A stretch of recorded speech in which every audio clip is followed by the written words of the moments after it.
Welcome to this brief tutorial on how to add a module in the D2L app. We're going to begin by clicking on the Content tab from the main screen. So now here we are at our table of contents. We're going to go to Add a Module on the left hand of the screen. We're going to name our first module. I'm going to name it Week 1. And then we're going to hit Enter and look for our module added successfully notice. Okay, so the next way we can add a module is by going back to our table of contents and going there to the middle of the screen where it says Add Module. Let's name our next module Week 2. Hit Enter and watch for our notification.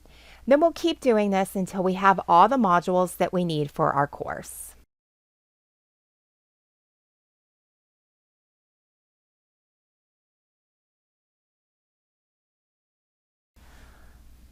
Let's look at some ways we can add content to our module. So if we go back to Week 1, we can add dates like a start date or end date or due dates for assignments. We can also create the release conditions for that module. For example, the student completed all the previous assignments in the model prior to this one.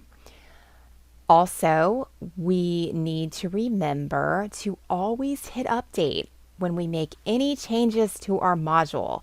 That way it updates and saves all of our changes. And we can just continue adding whatever content we'd like. We can create new content, or we can go in and add content that we have already created from other sources. And we can also do whatever editing is needed via the bulk edit feature for that module.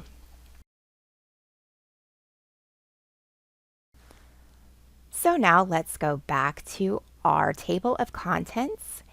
And there we have it, all the content that we've added today. And that's how you add modules on D2L.